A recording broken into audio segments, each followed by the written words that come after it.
Ryan Grubb is coming back to the Pacific Northwest as Seattle's new offensive coordinator. What does that mean for the quarterback position, short term and long term for the Seahawks? We're going to be diving in on our Monday edition of Locked On Seahawks. You are Locked On Seahawks, your daily Seattle Seahawks podcast. Part of the Locked On Podcast Network, your team every day.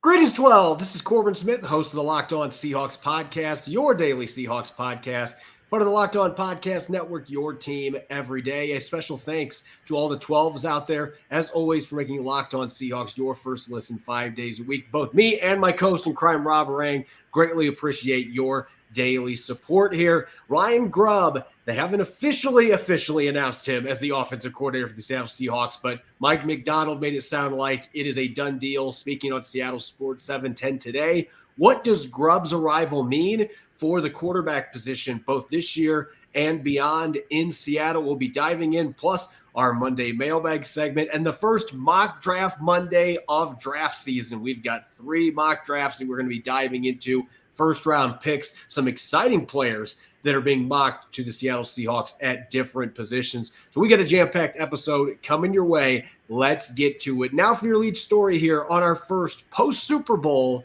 Monday edition of Locked On Seahawks. Ryan Grubb is heading back to the Pacific Northwest, didn't actually coach any games in Tuscaloosa after being the offensive coordinator for Alabama for about 15 minutes. He is now coming back, joining the Seahawks, and there's a lot of excitement in the Pacific Northwest, Rob, about this hire, and it's understandable. Grubb was at the controls for one of the most explosive offenses in college football the last 2 years, helping Washington get to the playoffs and the national championship game this year. Now he gets to take his talents to the NFL, and with him being the new offensive coordinator, there's plenty of roster and personnel questions, but none bigger in terms of timeline than what's going to happen with Geno Smith in the quarterback position.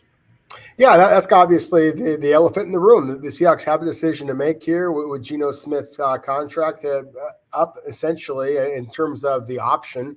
Seattle could just decide to move away from them. But as we talked about on our extra show on Saturday, that when the news broke late Friday night, the Seahawks were going to be bringing Ryan Grubb in, and I argued that I really think that this is a sign that the Seahawks are basically all in with Geno Smith, because I think when you look at Geno Smith and his specific strengths and weaknesses of his game, I think that it compares very favorably to the quarterback that Ryan Grubb was working with at the University of Washington, that, of course, being the Heisman runner-up Michael Penix Jr. Just in terms of the processing, the leadership ability, but most importantly, just the pure accuracy that both of these quarterbacks show, especially on the more complicated intermediate and deep routes. I mean, just pinpoint accuracy when they feel protected in the pocket. And so to me, those are some of the reasons why I really think that when you look at Ryan Grubb and what he should be able to provide the Seahawks as in terms of a play caller, I really think that is kind of a hand-in-glove fit for Geno Smith in this system. I really think that it makes an awful lot of sense when you look at the wide receiver talent, of course. Another parallel between the Seahawks and the Huskies. Of course, we're anticipating that all 3 Husky wide receivers, Rome Odunze, Jalen Polk, Jalen McDaniel are all likely to be drafted. And then an offensive line and running game that I think also compare in a lot of different ways between the Huskies and the Seahawks. But getting back to the quarterback situation, Corbin, and how I think that Ryan Grubb and Geno Smith really should be a nice mix here. To me, one of the things that I've been so impressed by Ryan Grubb, and it's not just his time at the University of Washington. Obviously, anybody who was a football fan the last couple of years out here in the Pacific Northwest, they know what Grubb has provided the Huskies. Go back to what he did at Fresno State. Go back to what he did at Eastern Michigan. I mean, he and Kalen DeBoer inherited a not a very good football team. And yet they were able to basically change how they would call plays, the style of offense in which they cater to. That's why I feel so confident this is going to be a really nice fit for the Seahawks here. I do believe that if the Seahawks do decide, for whatever reason, to go in a different direction at quarterback than Geno Smith, then I do believe that Ryan Grubb has shown the flexibility as a play designer and a play caller to be able to help the Seahawks hit the ground running in 2024. You know that I'm not big on comparing players, but when you watch Michael Penix and what he did at Washington over the last 2 years, and it was coinciding with what Geno Smith was doing for the Seahawks, both guys starring in the Pacific Northwest in the Emerald City, you just can't help it. But when you watch Michael Penix, think that looks like if Geno Smith was left-handed. There's just, it really is a glove fit in terms of the skill sets. They're both not phenomenal athletes by any means. They're not Lamar Jackson type guys, but they are more than mobile enough to be able to run when they need to. They can extend plays. They can maneuver the pocket with light feet. They both have cannon arms. They ranked in the top of their respective leagues in passing yards and long balls, big time throws by PFF's metrics. These two guys are very comparable. And I think another area where these two guys were both lethal that really conjures up comparisons between the two. You look at the numbers, it's the play action game. Play action completion rate this past season, Geno Smith was third in the NFL, 73.9%. Michael Penix Jr. was ninth in the nation, 72.9%. And remember, we're talking about a much bigger pool when you're looking at college quarterbacks. So if you're in the top 10, you are an elite company. And then play action quarterback rating, Geno Smith was eighth in the NFL. Michael Penix was third among college quarterbacks. And then you just look at the rest of these categories. Big time throws, Geno Smith was seventh out of qualified quarterbacks. Michael Penix was second with 31 in the college ranks. Both these guys were ninth overall in yards per attempt. So they cut their teeth as downfield passers, and they both excel at deep post routes, corner routes, your deep drag routes. Those are where these guys make their money. In the case of Michael Penix, where he's going to make his money at the next level, assuming he gets an opportunity to start. So I think when you're looking at this, I've been saying this all along. I am not arguing the Seahawks should not draft a quarterback. If Michael Penix is there and the Seahawks have somehow they get a pick in the second round or they have one of their picks in the third round, he's still there, then I think you absolutely go for it. And you've got a guy that already has played for Ryan Grubb that can learn under Geno Smith, and maybe that's your quarterback of the future. But what my argument has been is you don't move on from Geno yet, because of all these coaching hires, this might be the one thing that I am most intrigued by with any of those coaches, seeing what Ryan Grubb can do with Geno Smith, just because his skill set, it caters so well to what Ryan Grubb wants to do offensively with his strengths, his mobility, the big arm, the anticipation skills, the accuracy. And so for that reason, I think it would be really exciting to see both those guys on the roster, but I do want to see Geno Smith running this offense. No, I do as well. Because again, I think that you know me, I've used this expression so many times. The proof is in the pudding, and with Ryan Grubb and the success that he's had, especially in the last two spots. Again, UW, and then as well as at Fresno State, in that just the explosive passing attack. I think that it is easy to imagine Geno Smith, slinging those arrows, so to speak, except for the Seattle Seahawks rather than Michael Penix doing the exact same thing for UW. I would push back on one of the comparisons, however, though, when it comes to the play action game. Again, both very, very accurate, but most of the snaps that Penix took were out of shotgun. He very rarely had to turn his back to the defense the way that Geno Smith often had to do. I think that's a testament to Geno Smith and just how quick he is at recognizing pre and post snap where the defense is.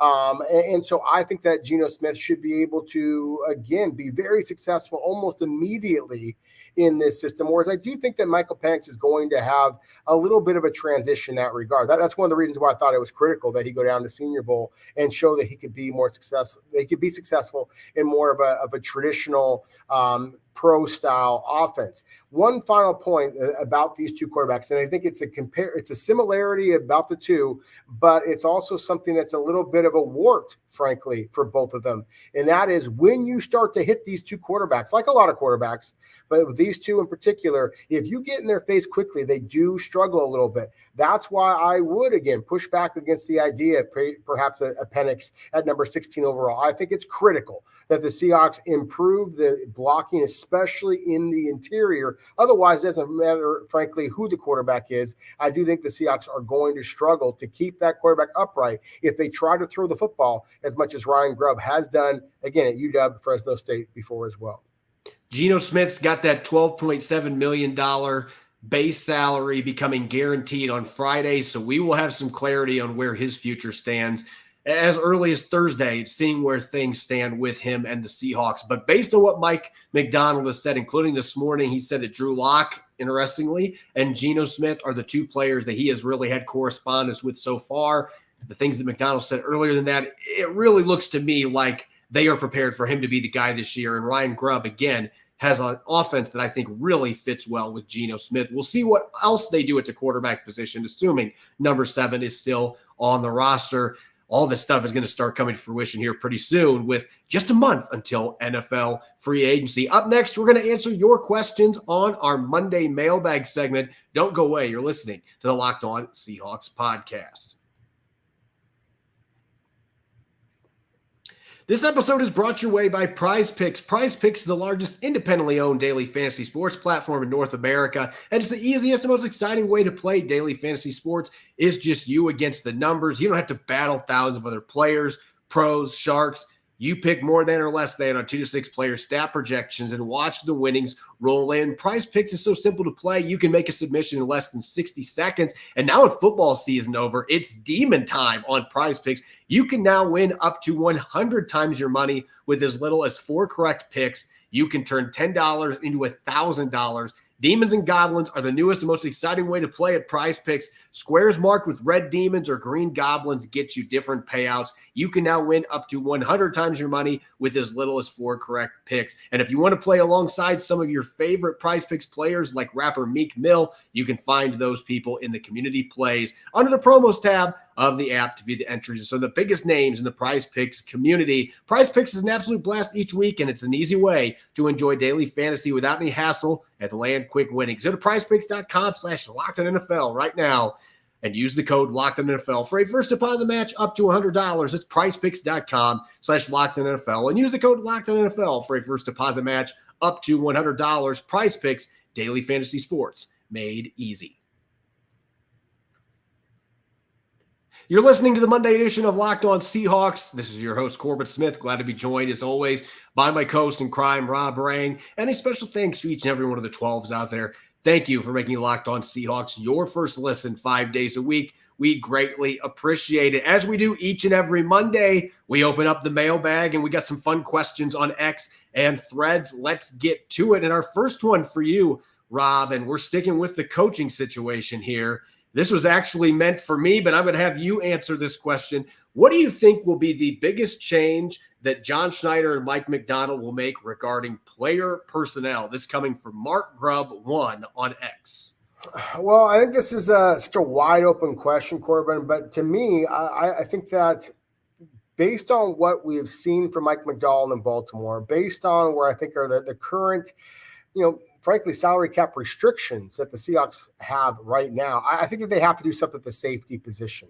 And so whether that means restructuring a veteran like a Quandre Diggs or perhaps a Julian Love, cutting loose a Jamal Adams, but there's just no way the Seahawks can conceivably move forward with 3 safeties among their top 5 players, basically top 10 players, certainly, on their salary cap. I just don't see how you can possibly justify that. And there's been a lot of talk out there that maybe Jamal Adams in particular was one of Pete Carroll's guys.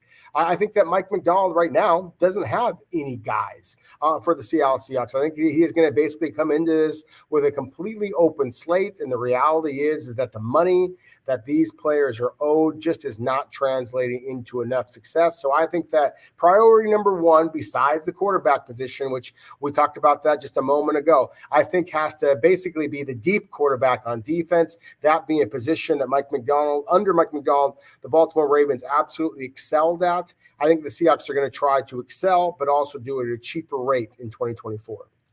Our next question coming from R. Walro on X. Is it a little bit of a surprise that Mike Macdonald hasn't brought anyone from Baltimore to be on his staff so far? So I'm a little bit surprised, I will admit. I thought that there was a really good chance that he was going to try to pluck a few of those other assistants that he worked with out of John Harbaugh's staff. But I think this is a testament to John Harbaugh that he quickly was able to move some of these coaches up the ladder.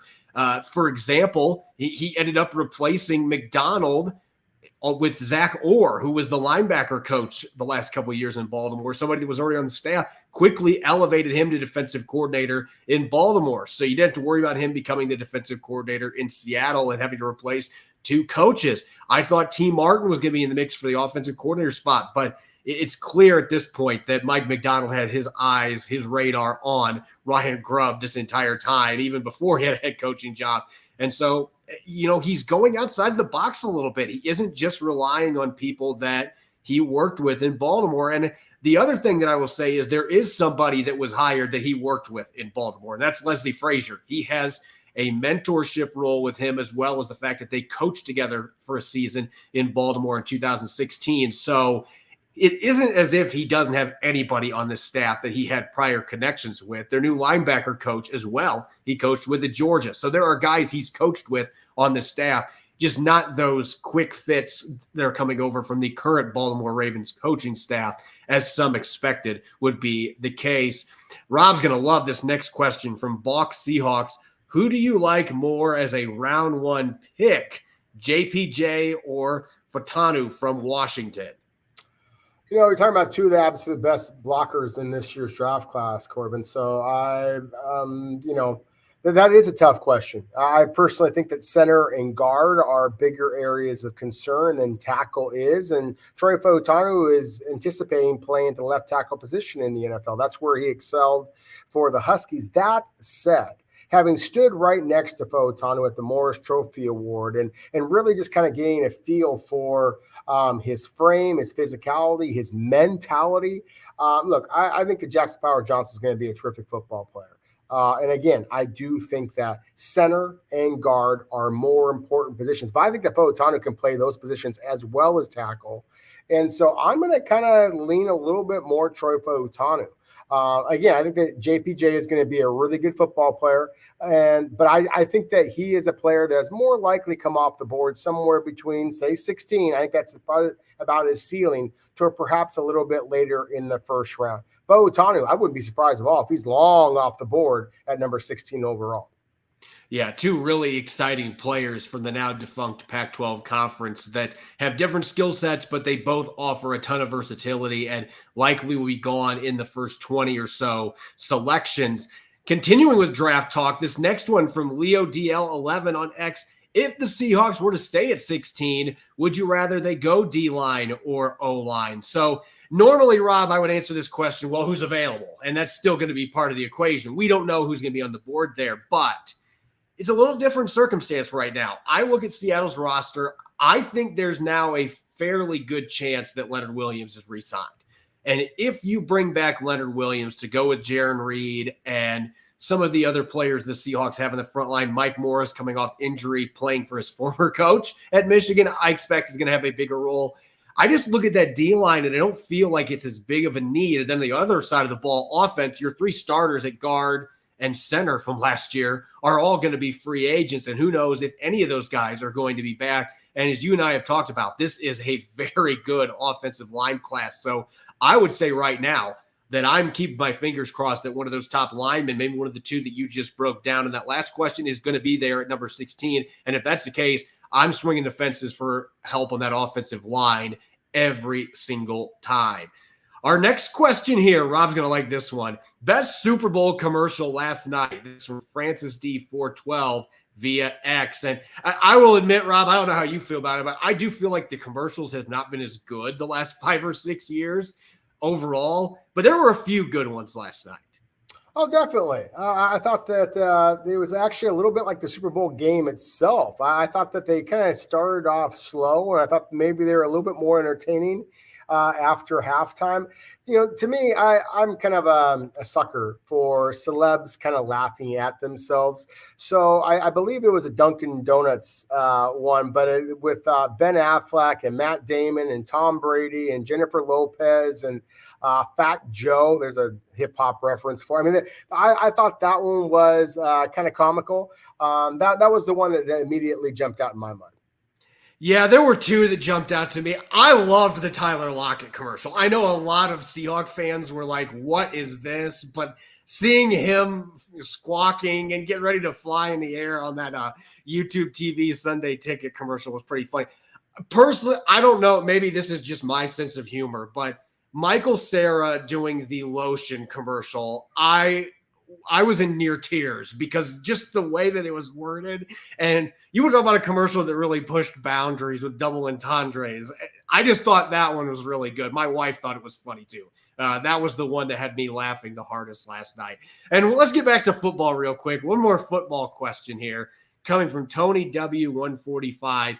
Does last night's outcome make Seattle's decision to hire a defensive head coach better or worse in your opinion? Well, look, if I have to pick one side of the sword, I'm going to say better. I mean, did you see what happened last night? I mean, I know there were a fair amount of points scored, but that was a game that was decided by defense, mainly Steve Spagnuolo's Kansas City Chiefs, who were dominant in the second half and really in overtime, holding the 49ers to just a field goal so that Patrick Mahomes could go work his magic. So I still think defensive coaching has a ton of value, especially some of these younger coaches that have really been able to find new ways to attack these high-powered offenses. And Mike Macdonald is in that mold. Steve Spagnuolo has been around a long time, but he still has some new tricks seemingly every game. So I don't know where Rob stands on this, but I actually think it made it look better the way that game played out last night. No, I 100% agree with you. And the reason why I agree with you actually is because I look at the San Francisco 49ers, and to me, they were the more physically gifted team. If you were to rank the players top to bottom, I think that they had the more talented roster. In Kansas City proved that they were the better overall team. Obviously, they wound up winning the championship. But I love that you mentioned the defensive coordinator, Steve Spagnuolo there. There were moments where I thought the 49ers pass rush just overwhelmed Kansas City's offensive line. When Kansas City's defensive line overwhelmed the 49ers, a lot of times it was exotic blitzes. We saw Trent McDuffie, another former UW star, blitzing off at the nickel cornerback position in a critical play. That, to me, shows the courage and the composure, the experience of a talented defensive mind. And I think that the Seahawks have that now. Not only Mike Macdonald, but obviously as well as an Adam Durde brought in as defensive coordinator. When we come back, we are going to shift into our first mock draft Monday of the offseason. I know it's a segment our listeners get really excited about. We've got 3 awesome prospects that we're going to be breaking down that were selected on various mock drafts today. We're going to get to those coming up next on our Monday edition of Locked On Seahawks. What a football game that was. But as usual, the commercials stole the show in my book. DoorDash went all out for game day, and DoorDash stuff from all the ads to one lucky winner, cars, snacks, even tax software. DoorDash is the all-in-one app for your everyday needs, from restaurants and groceries to flowers and gifts. So next time you're running low on dinner ideas, pet supplies, or just time, you can get so much more than you realize delivered. Didn't have a chance to hit the grocery store last weekend after all the big game commotion, or maybe your car has been mysteriously cleared out. Stock back up for the week ahead with delivery from DoorDash. Football season may be over, but we're in the thick of basketball games, the school year, baseball is going to be here soon. I can think of a million reasons to get on DoorDash and make some orders. Hop on the app and make your day a little easier. Get dinner for tonight, groceries for the week, or a consolation prize for your sad friends in San Francisco. All on DoorDash. You're listening to the Monday edition of Locked On Seahawks. It's your host, Corbin Smith. Glad to be joined, as always, by my co-host in crime, Rob Rang. And a special thanks to each and every one of the 12s out there. Thank you for making Locked On Seahawks your first listen 5 days a week. We greatly appreciate it. Make sure to check out Locked On's first ever national sports 24/7 streaming channel on YouTube. Locked On Sports Today is here for your 24/7 coverage of the top sports stories of the day with local experts of Locked On, plus our national shows covering every league. Go to Locked On Sports Today on YouTube and subscribe to the first ever national sports 24/7 streaming channel. Rob, we are only a couple weeks away from the NFL Combine, so it is officially draft season. Now that the Super Bowl is in the books, we've already had the Senior Bowl. We're going to be having the Combine coming up. There's going to be pro days, and next thing you know, it is going to be the draft. So we are going to start diving into our Mock Draft Monday series. Every Monday, we look at various mock drafts from other experts out there, or as we do time to time, we mix in our own mock draft related activities. We're going to look at 3 today that come from other outlets, and all of them are far different position groups. I think that makes this a really interesting exercise here on day one. And starting off our first mock draft Monday, coming from the Athletics, Nick Baumgardner. This one might surprise some listeners because the Seahawks have Boye Mafe, Uchenna Nwosu, but there still may be a need there at the edge position. So Nick Baumgardner has the Seahawks picking Jared Verse out of FSU, who, to be honest with you, Rob, if he tests the way that I expect, I'd actually be surprised if he is there at number 16. I think he is probably going to go a little earlier than that because you are talking about a do-it-all defensive end. This guy is not just a pass rusher, which a lot of the guys coming out today, they can't defend the run. This guy, though, is capable of doing both at a very high level.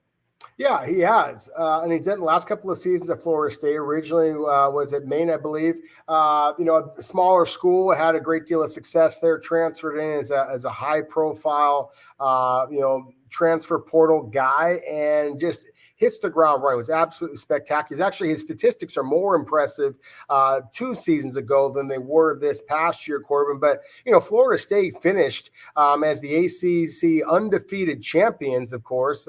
And it's not for an injury to their quarterback, then they likely would have made the playoffs. A lot of people believe that they should have made the playoffs. Well, on the defensive side of the ball, there was no question who the best player for that squad was. That was Jared Verse. And what I was so intrigued by is you referenced the fact that he is a do-it-all defensive end. You see the burst, you see the speed around the edge, you see the flexibility, kind of dip and get around the offensive tackle's reach. What I was really impressed by is how much stronger, how much more committed he was to the run. And, of course, that is one of the biggest areas of concern for the Seahawks. The reason why I'm going to push back against this selection by Nick, and Nick does great work, but I do think that the Seahawks getting back Uchenna Nwosu, I think is significant. Obviously, you're expecting Boye Mafe to continue to make strides. And then if that's the case, and Jared Verse, where is he going to play?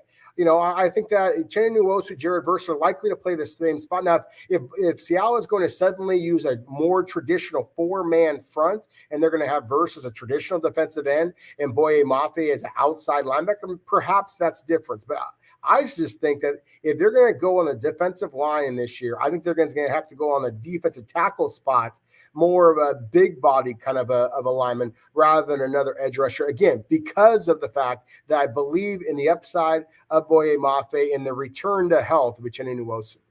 Yeah, this would be a really rich pick on a player that might not have a starting spot that is there for him to be able to get because you have 2 really talented players there. At the same time, Dale Taylor has not been able to defend the run since he first got on campus at the VMAC, and Derek Hall underwhelmed for most of his rookie season. So there are some depth questions. I just don't know that you try to address that at pick number 16. Our next one, this one coming from Trevor Sigma on PFF. And Rob, we already had a chance to talk about this particular player in the mailbag segment, Troy Fautanu from Washington, who played tackle for the Huskies, but maybe the thing that stands out the most here, Seattle, they're hoping Abe Lucas is healthy. They've got Charles Cross. This is a player, though, as you mentioned, could easily slide inside and play the guard position at a very high level. In fact, I think when you look at this, at the numbers, you look at the film, I actually am more intrigued by him playing in the NFL as a guard, especially being back in Ryan Grubb's offense. Yeah, I absolutely believe that he could be very successful at left tackle or at left guard. I think that he's smart enough to be able, and I know that he's athletic enough to be able to handle the center position even. So again, I believe that Fautanu is one of the most versatile offensive linemen in this draft class, Corbin. And again, this is a power-packed young man. Those of you able to watch on YouTube, you just saw a quick picture of them. Not a lot of flab across the middle. And if you look at those legs, those thighs, I mean, the man is just built like a brick house. And so I think because of that fact, I think he has the power and he also has the speed. He is terrific at getting to the second level, adjusting in space and knocking down linebackers and safeties to really be a menace in the running game. Again, I think Seattle, it's critical that they improve their pass protection, especially up the middle, and they just get better at pushing people around in the running game. Fautanu absolutely could do that. I think this would be a home run selection if the Seahawks are able to pull it off at number 16 overall. But again, one of the arguments against is because the depth is so darn good along the offensive line, perhaps you could go in a different direction in the first round, come back either in a trade down scenario or even the third round. There still should be some starting caliber offensive linemen available to you. Yeah, you're making a good point there, but Fautanu, and this is just my personal opinion, I agree with you that I think it's more likely he's a top 10 pick than he falls to number 16. If a player like this falls into your lap at number 16, who already has played for Ryan Grubb, and we know how dang good that offensive line has been the last 2 years. They have been top 5 in the league for fewest sacks allowed per game, and a big part of that was this guy. If you can get him at number 16, reunite him with Ryan Grubb, I am not always a fan of the idea of college coaches coming up and getting their own guys. You want to get the best player. He would be the best player and the best fit for plugging a huge need for the Seattle Seahawks. So if he's there, I love it. This next selection coming from our friend Chad Ryder at NFL.com. This is probably my personal favorite, but just because I love the player, and that is Jerzon Newton from Illinois. And in this particular mock draft, Chad actually had the Seahawks trading down with the Eagles 6 spots, and they did another trade later. He did a 3-round mock draft. They got Michael Penix at pick 50, and they were also able to add linebacker Junior Colson out of Michigan at pick number 81 in the 3rd round. I'm not going to lie. I would love that haul, having Newton at number 22. I don't think he's there at number 22. In fact, I'd be stunned if he's there at number 16 because I think he is that disruptive of a player. You just don't see 280, 285-pound interior defensive linemen that have the power and the explosiveness that this guy brings to the equation. And the other thing I love about him, he's just tough. This guy is hard to move off the line of scrimmage. Not the biggest guy, but he plays like he's over 300 pounds, and he's got that really quick first step. He truly epitomizes the idea of being a rolling ball of steak knives. That's how this guy plays. He really does. I mean, he's count quick. He chops his hands really well. He is disruptive against the pass as well as the run. Obviously, you'd be reuniting him with Devon Witherspoon, of course, his college teammate at Illinois. Chad Ryder is very good as a scout, and he's also very well connected. He's a former Green Bay guy. I know for a fact that he and John Schneider go a long ways back, and so Chad is one of the best at reading the tea leaves when it comes to Schneider. So there's all kinds of different things at play here. And as you said, if they're in that trade down scenario, you get the Michigan linebacker, Junior Colson, one of my favorite linebackers in this class, as well as the quarterback, Michael Penix, then yeah, that would be pretty exciting stuff here.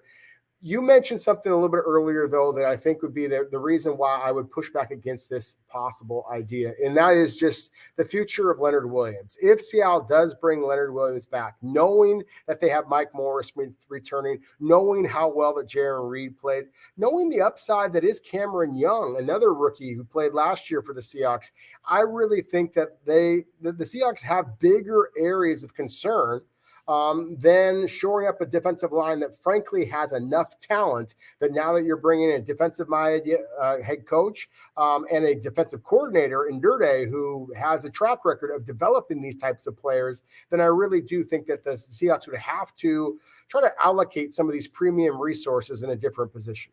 I'm going to push back against your pushback. Jaron Reed is now well into his 30s. He's going to be a free agent after this upcoming season. Cameron Young is probably just a nose tackle. We saw what Mike Macdonald and his staff were able to do with Justin Madubuike. Jerzon Newton, quite frankly, is a better prospect, a much better prospect than Madubuike was coming out of Texas A&M. And I think he's a much better run defender coming into the league. So if he's there at 22, that becomes he's the best player available, we're taking him type ordeal. So I get your rationale. I just, from my viewpoint, Mike Macdonald's probably going to be pounding the table like, I want that guy to be my next Justin Madubuike on this defensive line. Jaron Reed is not going to be your long-term answer up front. Even if Leonard Williams is re-signed, Williams and Newton could be your starters for the next several years. So that would be my rationale. Either way, I liked all three of these picks for different reasons, a different rationale. Obviously, Jared Verse wouldn't be filling as big of a void on Seattle's roster, but you can never have too many really good edge rushers in today's NFL either. As always, you can follow me on X and Threads at Corbin Smith NFL. You can follow Rob at Rob Rang. Subscribe and follow Locked On Seahawks on YouTube and wherever you get your podcast to make sure you don't miss a single episode. Coming up tomorrow, we've had a long break here, but we're going to get back to our end of season report cards. We're going to be flipping the script over to the quarterback position, and we're going to start our free agency countdown looking at the aforementioned Leonard Williams. Will he be back in Seattle? Jam-packed episode coming your way. You won't want to miss it. Enjoy the rest of your Monday. Go Hawks.